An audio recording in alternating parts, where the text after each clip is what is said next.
Are you recording it? I am. Okay. Dear Heavenly Father, we ask that you be with us this evening.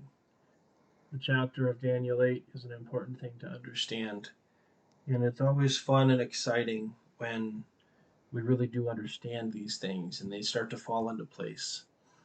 We ask that you will please send your Holy Spirit to be with us, that you will guide us and bring us into that understanding and bless us as we do this study this evening. In your name we pray, amen. So we're continuing on here in our Daniel studies. We finished up with Daniel 7 in the last video, and in this one we're going to jump into Daniel 8. So I would like to share that it is so exciting when you learn that prophecy has a modern application. When you realize that these things are not all in the past and that they have a tie into the events and things that are happening today. And I wanted to share with you two quotes from a lady named Ellen White. One is written as a letter, number 57 in 1896, which says, "The light which Daniel received direct from God was given especially for these last days. The visions he saw by the banks of the Ulai and the Hiddekel are now in progress of fulfillment, and all the events foretold will soon have come to pass." In Review and Herald, August 31, 1897, "We are standing on the threshold of great and solemn events. Many of the prophecies are about to be fulfilled in quick succession. Every element of power is about to be set to work. Past history will be repeated. Old controversies will arise to new life." And it continues from there. So as we begin to look at Daniel 8 today, we are going to take a look at its modern possibilities and the presentation of how things appear to be playing out. We're going to read all of chapter 8, and then we're going to back up for discussion. So as we go through this too, as things happen in our world, there were some things over the last year that have taken place that really cemented and kind of really helped us understand some of these things better. There are some things that have happened in the last 2 weeks. Yeah, and so as things take place and happen in this world, a lot of these things are prophetic things that are happening, and you've heard that said everywhere, all over the news, everywhere people are talking about prophetic events, and so as things happen, this stuff becomes more and more clear, and so it's fun to go through this and see how things are. Um, I'm sure as we go through this together, you will also come to the point where it kind of tends to make sense and you kind of go, wow, okay, that really clicks together. There are some of this that don't 100% click together yet because we're still waiting for some of those things to happen to clear it up. But we're going to go ahead and move into that modern understanding of Daniel 8 here. So let's start with Daniel chapter 8, verse 1. In the third year of the reign of King Belshazzar, a vision appeared unto me, even unto me Daniel, after that which appeared unto me at the first. Now, we should mention real quick that King Belshazzar was Nebuchadnezzar's grandson. So, just so we have kind of a timetable of when this takes place. It's right around the time that Media and Persia are diverting the river to then come in and take over. And that's around about this time period. So, verse 2, and I saw in a vision, and it came to pass, when I saw that I was in Shushan, in the palace, which is in the province of Elam, and I saw in a vision, and I was by the river of Ulai. Then I lifted up mine eyes and saw, and behold, there stood before the river a ram which had 2 horns, and the 2 horns were high, but one was higher than the other, and the other came up last. I saw the ram pushing westward and northward and southward, so that no beasts might stand before him, neither was there any that could deliver out of his hand. But he did according to his will, and became great. And as I was considering, behold, a he goat came from the west on the face of the whole earth, and touched not the ground, and the goat had a notable horn between his eyes. And he came to the ram that had two horns, which I had seen standing before the river, and ran unto him in the fury of his power. And I saw him come close unto the ram, and he was moved with choler against him, and smote the ram, and brake his two horns. And there was no power in the ram to stand before him, but he cast him down to the ground, and stamped upon him, and there was none that could deliver the ram out of his hand. Therefore the he goat waxed very great, and when he was strong, the great horn was broken, and for it came up four notable ones toward the four winds of heaven. And out of one of them came forth a little horn, which waxed exceedingly great, toward the south, and toward the east, and toward the pleasant land. And it waxed great even to the host of heaven, and it cast down some of the host of the stars to the ground, and stamped upon them. Yea, he magnified himself even to the prince of the host, and by him the daily sacrifice was taken away, and the place of his sanctuary was cast down. And a host was given him against the daily sacrifice by reason of transgression, and it cast down the truth to the ground, and it practiced and prospered. Then I heard one saint speaking, and another saint said unto that certain saint which spake, how long shall the vision be concerning the daily sacrifice and the transgression of desolation, to give both the sanctuary and the host to be trodden under foot? And he said unto me, unto 2,300 days, then shall the sanctuary be cleansed. And it came to pass, when I, even I, Daniel, had seen the vision, and sought for the meaning, then, behold, there stood before me as the appearance of a man.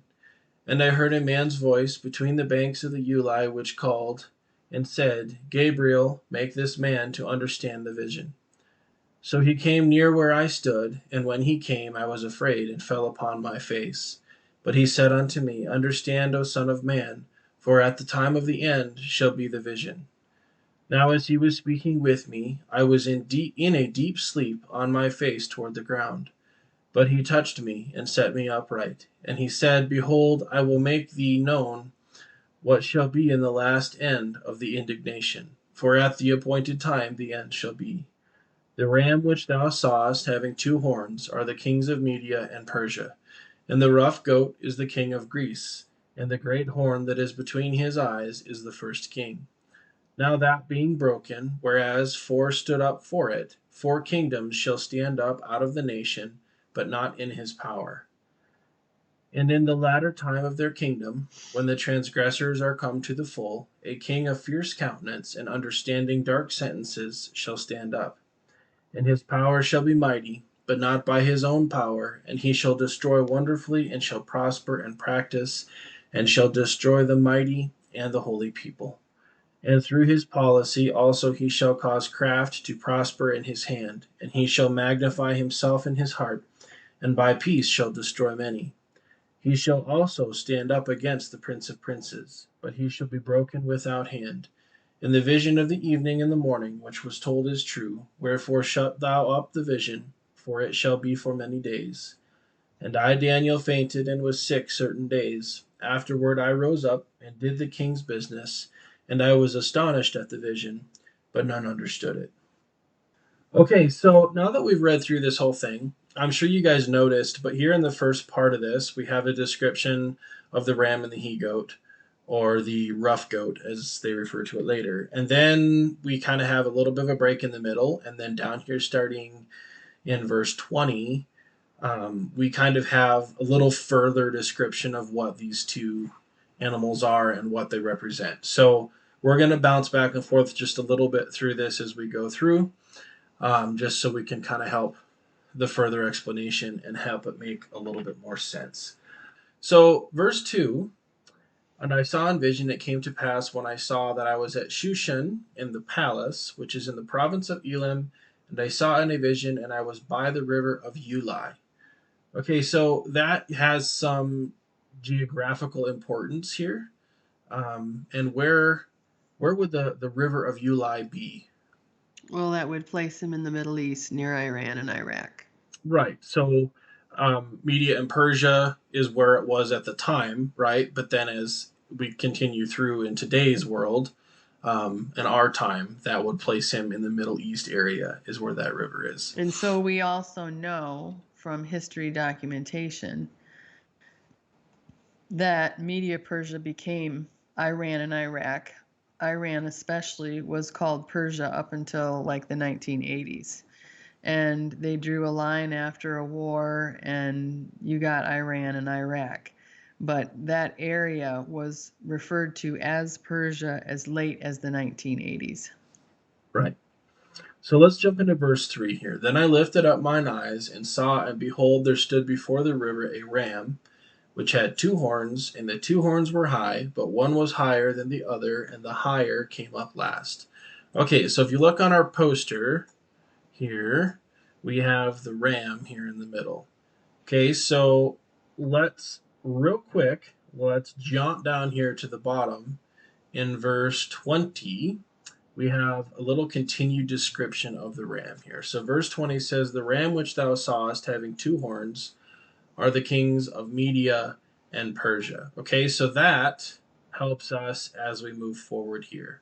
So what do, as you just mentioned, the kings of Media and Persia, or the nations of Media and Persia, in today, in our time today, are Iraq and Iran? That's correct. The interesting thing is this ram, there's a descriptor of the body of the goat, but there isn't a descriptor of the body of the ram.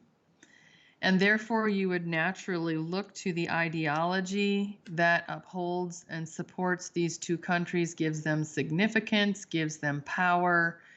And what is it, Benjamin, that gives these two countries, they're just little countries.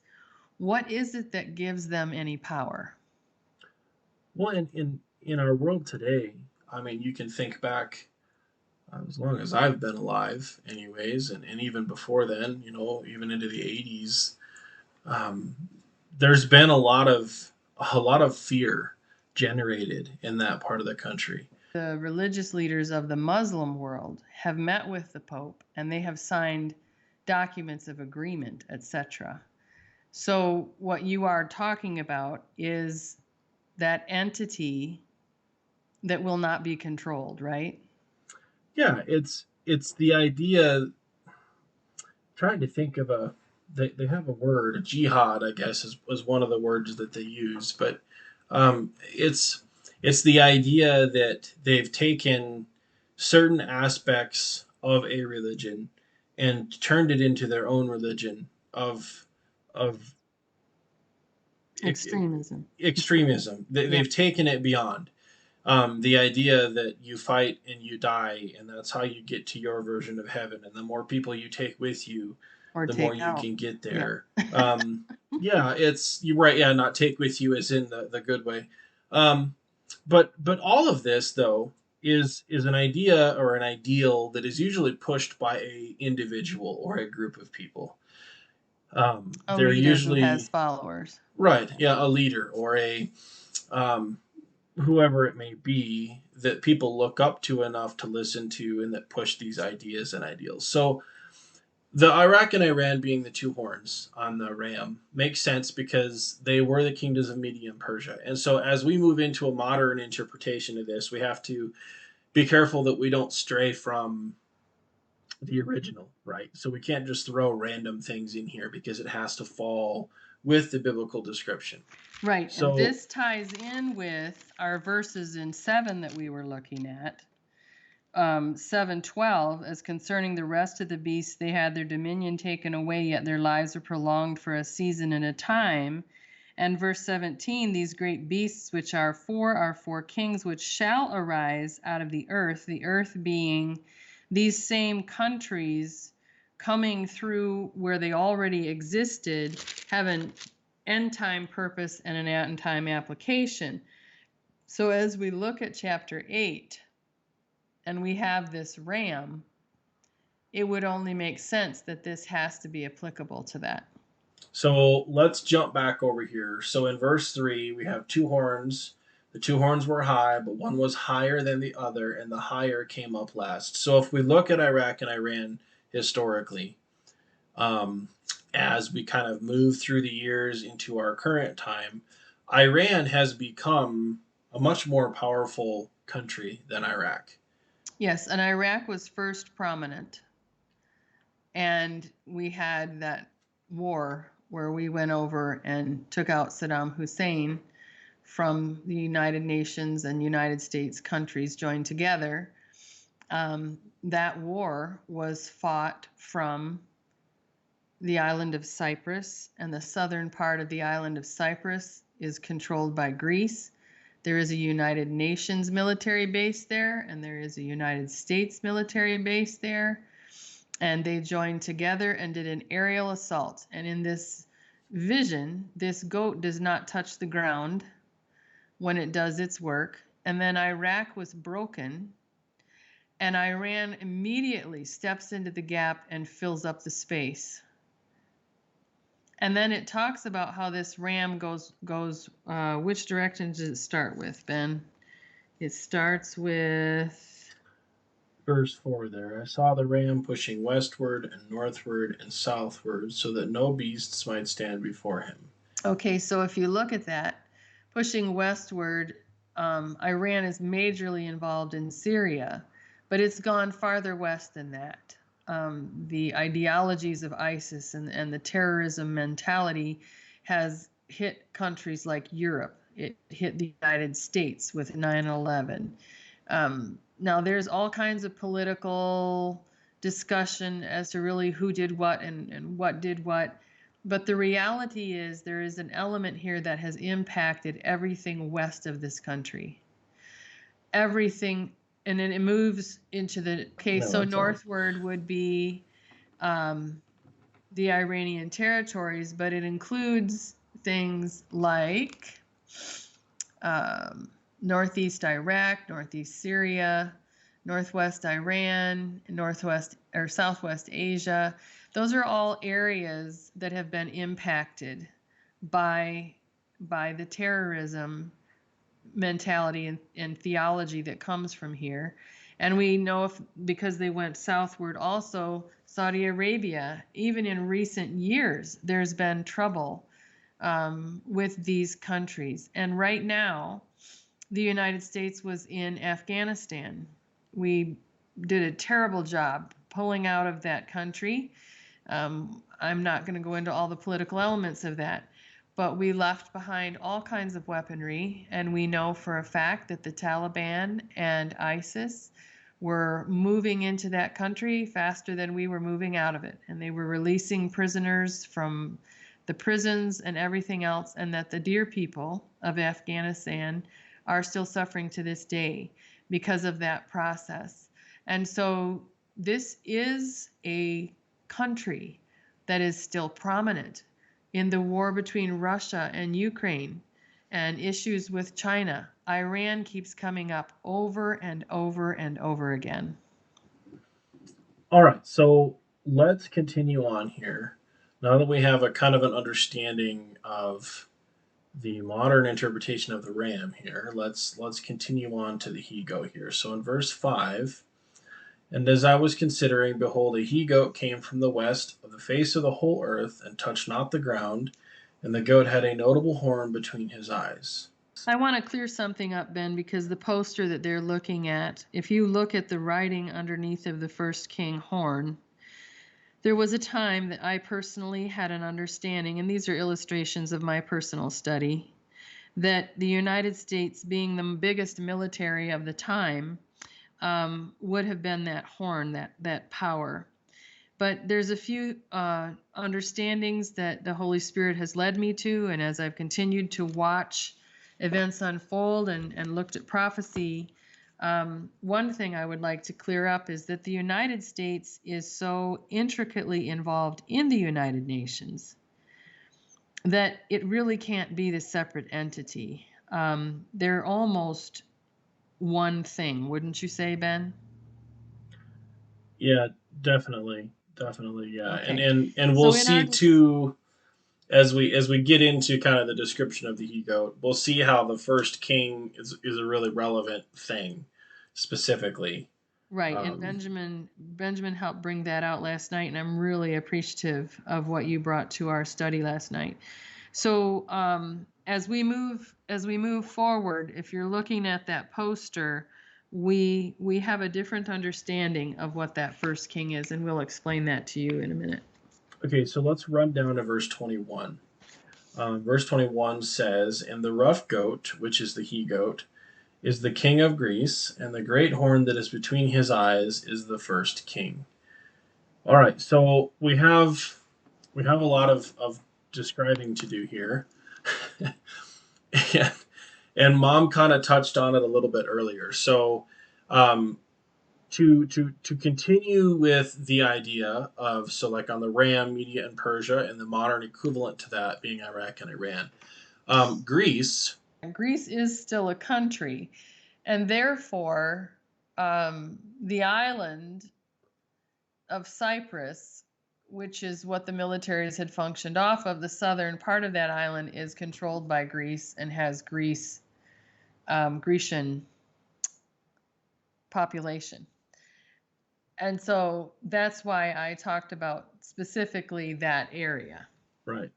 So there's a couple things that we need to look at here. Um, so as you look on our poster here, you'll see that we have the body of the he goat titled as the United Nations. So how did we come to that conclusion? Because through the process of after World War II, actually, the whole United Nation things kind of really kicked up. And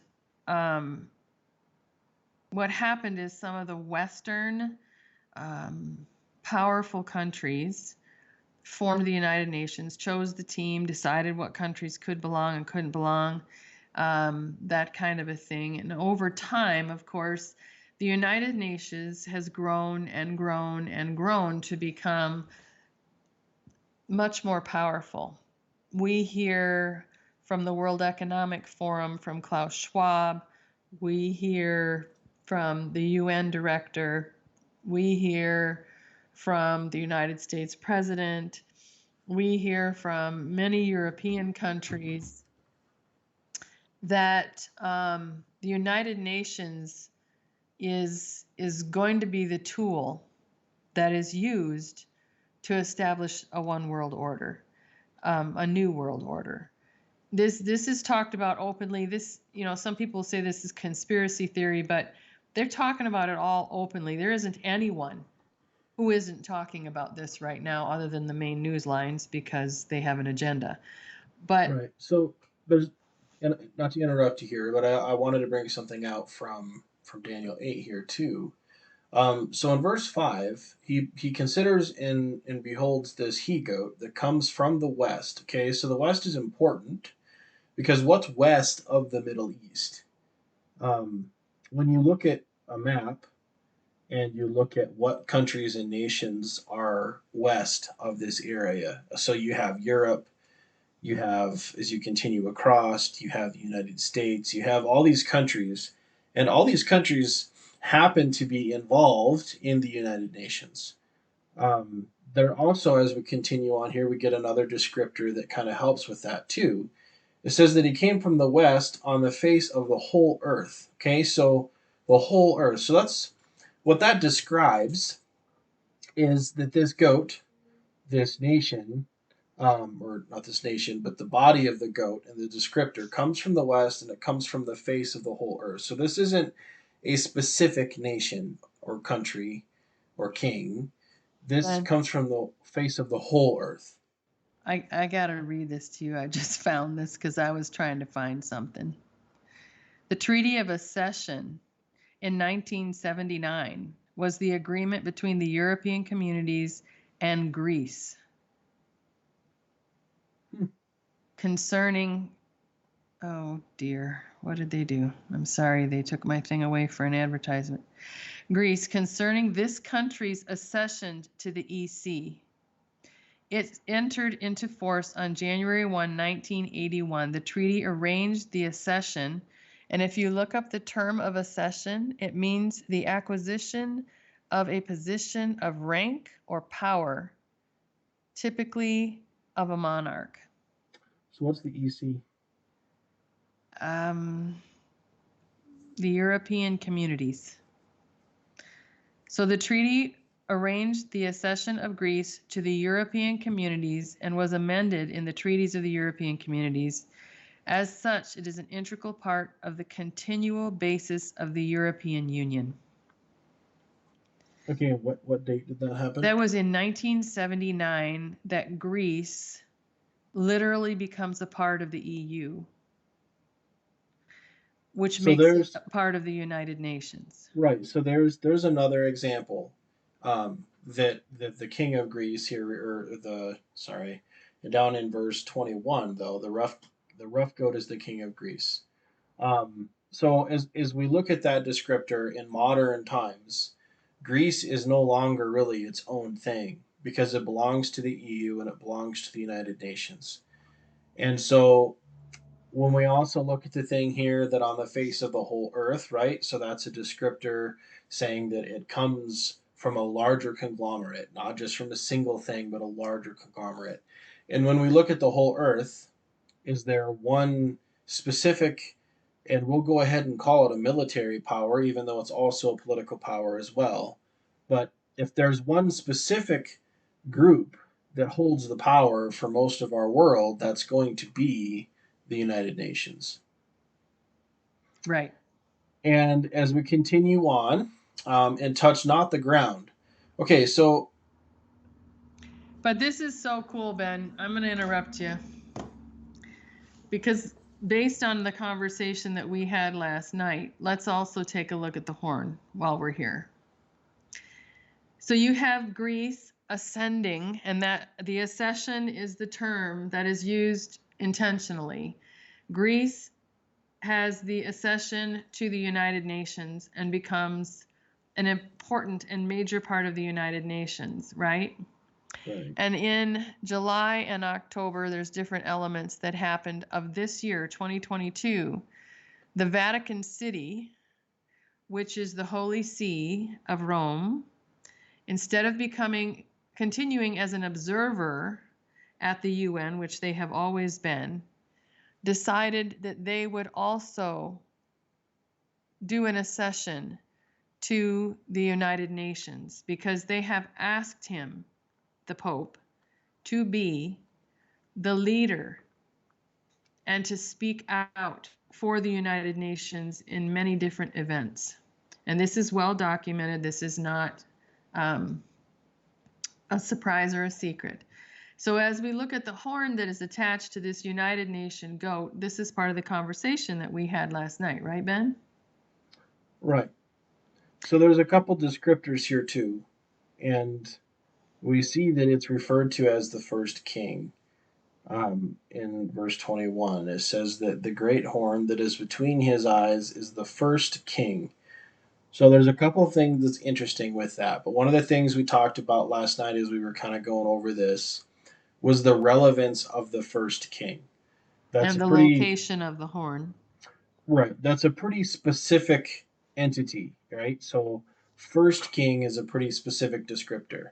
So okay, so the first king is an important descriptor here.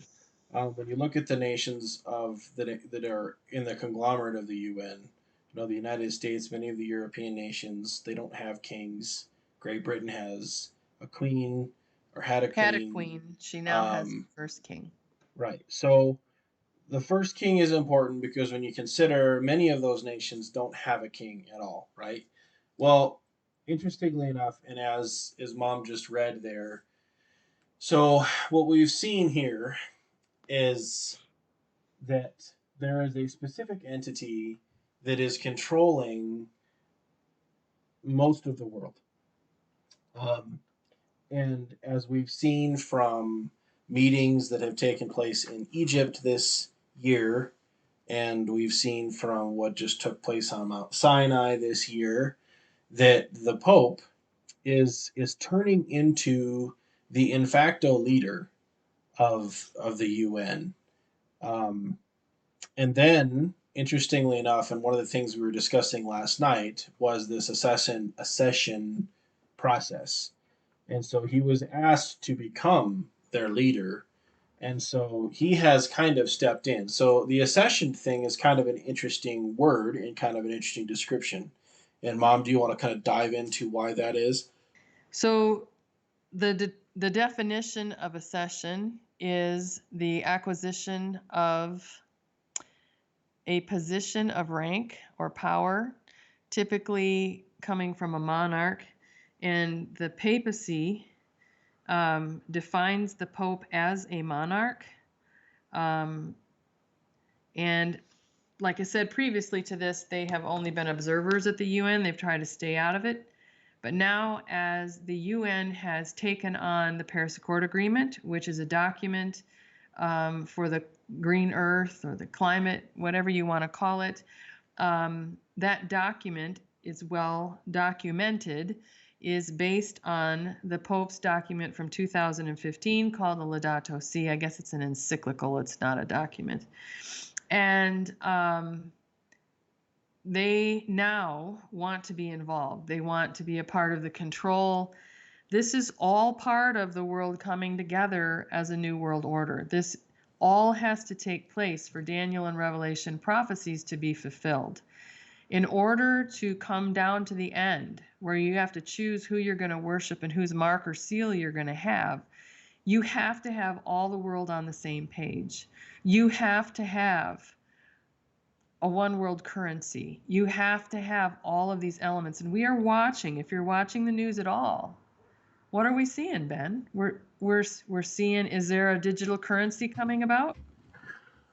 Yeah, definitely. Yeah, well, you can clearly see that that the Catholic system, the Pope, his encyclical, Laudato Si, all that has been kind of a journey. It started out as some ideas about how to save the earth, about climate. It started out with a lot of these things, and as we've watched over the years, this last year, the last couple months, we can see that this is headed in a specific direction, and that it has changed from him being someone that kind of had an idea and threw out this encyclical, and some countries listened and some didn't, and some people listened and some didn't, to now what happened over in Egypt with all of these countries coming together, including countries in the Middle East, including countries from all over the Well, you world. have his meeting in Kazakhstan where he had like 140 world religious leaders brought together, and they had to all sign documents saying that they would promote Laudato Si, his encyclical.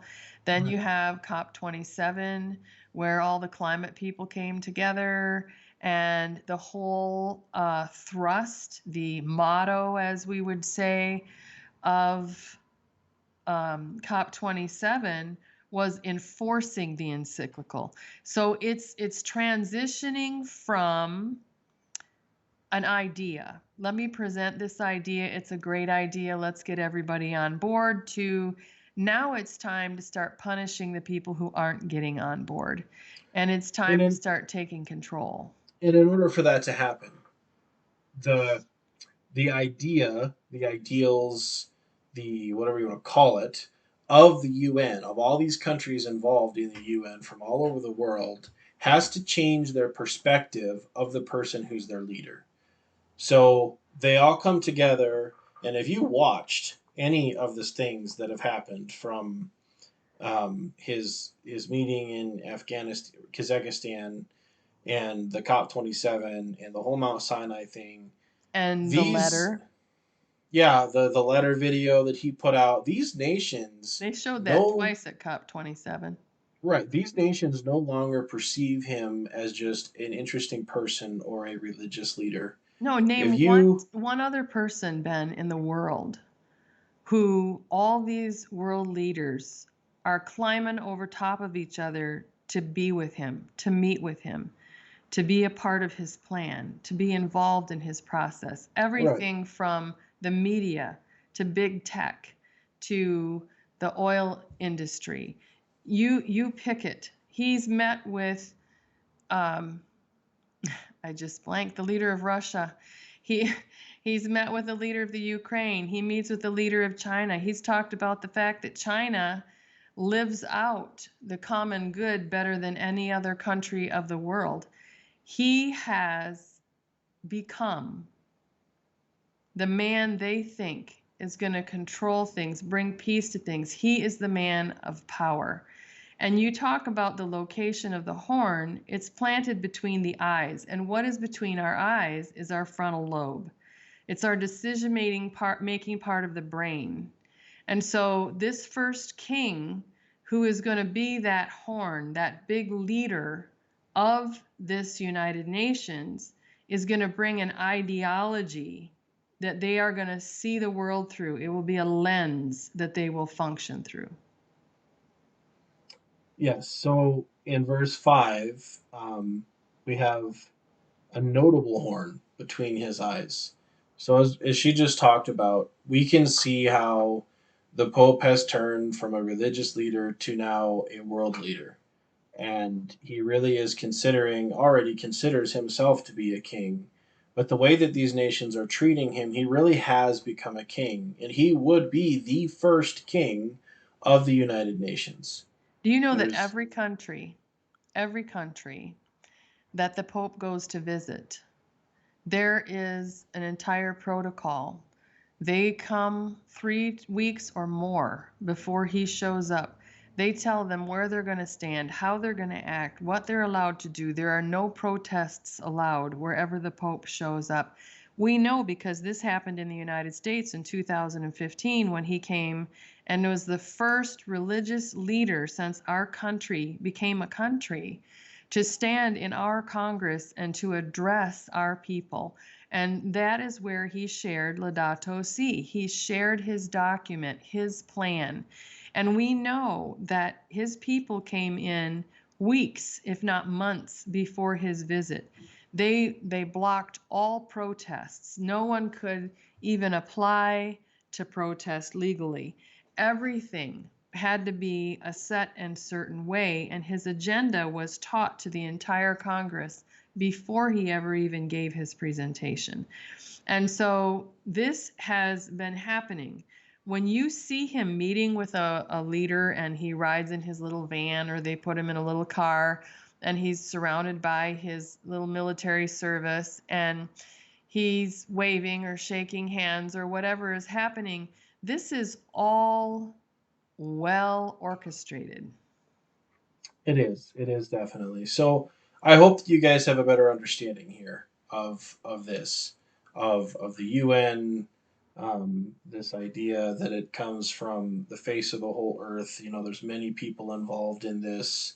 The Pope really And has that face of the become. whole earth, Ben, is so significant. And it comes from the West. It's the Western nations that initially created the UN, and all of this fits together beautifully. Okay, verse 6. And he came to the ram that had two horns, which was standing before the river, and ran into him in the fury of his power. And I saw him come close unto the ram, and he was moved with choler against him.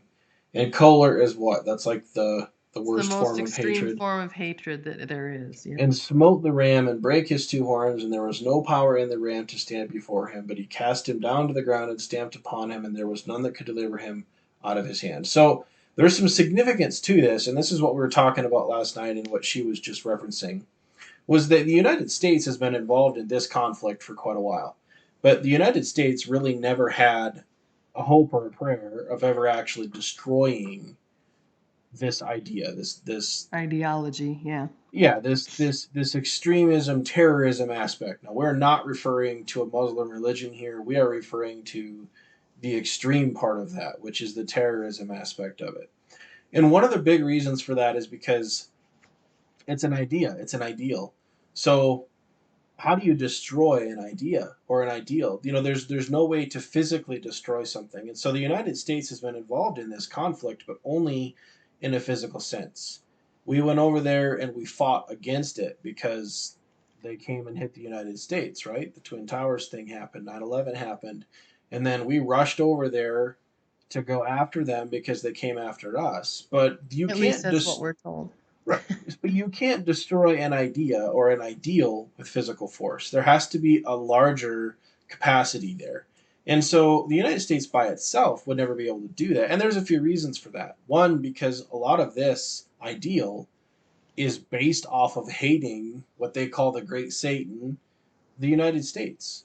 most of this is based around the hatred of the United States and hatred of Western worlds because we stand in opposition to what they believe their their extreme version of their religion should be. And so you can't destroy an ideal with physical force. So one of the reasons that this really helps make sense and becomes part of this is because you can see how the United Nations is being led.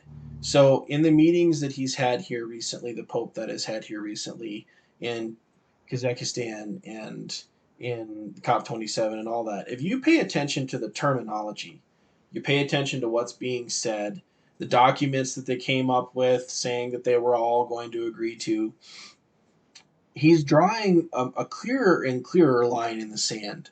And Against fundamentalism, right, against so those anyone who stands documents, against what he's trying to accomplish. right, so those documents over and over again, if you want to go and you listen to the thing, a lot of it's not even in English, but you can listen to the the interpreted aspect or part of that, anyways.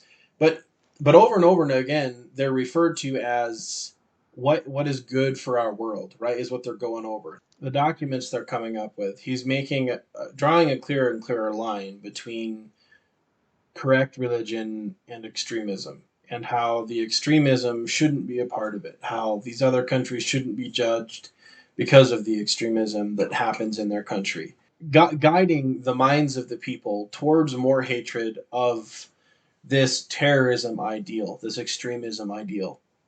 And so the eyes is important because of the mind aspect of it, in which that he is guiding the minds of the nations, of the United Nations, Kind of even like a funnel. the nations of Iraq and Iran and Afghanistan and these countries that surround this area, leaders from those countries were a part of that as well. And so he's kind of shifting everybody to where they're starting to make it a larger and larger point that the extremism is no longer an acceptable aspect. Okay, so and what I'm referring to here when we're talking about this conflict and the ideal, the only way to destroy an idea or an ideal is to attack it from many different areas, different directions. So The the best way, though, struggle, Ben, has always been, and we talked about this last night, is to get the people to turn on it themselves and take care of it themselves. so one of the issues that we struggle with in this part of the world is that this is such a deeply ingrained part of their culture. And what happens is there's a lot of people that empathize, and many of these people don't understand what they're empathizing with. But it's become part of culture. It's become things that people that live in this part of the world are scared of the people that are in charge of these groups like ISIS. And so they can come into a town or a community and tell them what they're going to do or not going to do, or they're going to kill their kids or they're going to kill their families or whatever. And so the people are equally afraid of this. And so it's become more of a disease and a cancer that kind of grows and spreads. And because there's a military and a police, and those things are so easily corrupted. And it happens all over our world. That's not exclusive to this area, but because of that issue, it's kind of a cancer that grows. And so, like we were saying, in order for this to really be destroyed, this idea to be destroyed, it has to come in a financial way. You have to be able to cut off the money that's being poured into it. It comes from the people finally standing up and saying we have support by the rest of the countries in this world, and that support is going to no longer, or that support is going to make it so that we can then stand up and say no, this isn't okay, this isn't acceptable. There is a leader, a king, who is backed by the United Nations that says that this is unacceptable, and so we're going to do what he tells us to do and say that it's not okay. It also comes in the form of military strength. If he points the UN in any direction, they're going to jump in that direction with all their might and power, not just financial. It's also going to be in a military form. But it has to be all of that in order to destroy this idea or this ideal. It can't just be a physical battle or a physical war. So And then you so can see how the next element takes place. Right. So you can see how that this idea, the Pope leading the minds of the world in the direction to say that this is not an acceptable form any longer and it needs to be destroyed, and him having the backing of the UN behind it, not just the US, not just the US and her allies, but the entire world behind him, is the only way that this is ever going to be destroyed. So when we read down here that he was destroyed and cast down to the ground and stamped upon, and there was none that could deliver him out of his hand. You have a pretty clear depiction that this entity that's doing the destroying can't Is be a stopped. non-cooperative. Well, the one doing the destroying can't be Oh, stopped. There's nothing that can deliver the ram out of his hand. So, with the backing of the UN and of the world, there's no other part of our country or our world that's going to be able to stand up against that. So there's nothing that can also, deliver it. Is you have to consider what the big picture is. So if the Pope is the first king that's leading the UN in this struggle, right? Then we have to consider what the big picture is for Rome, and we know that that eventually culminates in what we know as the Sunday Law. So if we know the end game, and we know where they're at right now, we have to continue in that same direction. And so we have to have what's right now being pushed is a climate agenda or a climate issue. which pushes And for a Sunday rest for the earth. right, but we haven't seen a really specific change or transition yet. We're seeing it subtly. They Well, talk a little especially in bit Europe. talk a little bit about a Sunday this or a Sunday that from time to time, and it's certainly being done in a religious point, in a religious way, but we haven't seen a specific change in direction yet. And so we just have to keep in mind the long game in this too, so that as we talk about it, we know we're headed in the same direction. So if he's leading the minds of the UN in a direction, and in order to have the authority to be able to say that everyone has to worship on a specific day and anyone who doesn't worship on that day has to be killed and destroyed, we know that everyone has to be following after him very astutely, whatever the word is you want to use there. Um, so, anyways, as we jump into part two, we will see all that come together and we will continue on with it. All right, let's close with prayer. Go ahead, Mom. Father in heaven, as we study these things, the whole purpose is that you want us to understand the things that are to come so we do not need to fear, so that as we watch them be fulfilled, we can trust deeper and deeper in you and your power. And you have shown us the future so that we can see you are coming and that we can have hope. And we can realize that while the world looks like it's coming all apart, you still have your hand in it and you have a plan in it. And we thank you for that in Jesus' name. Amen. Amen.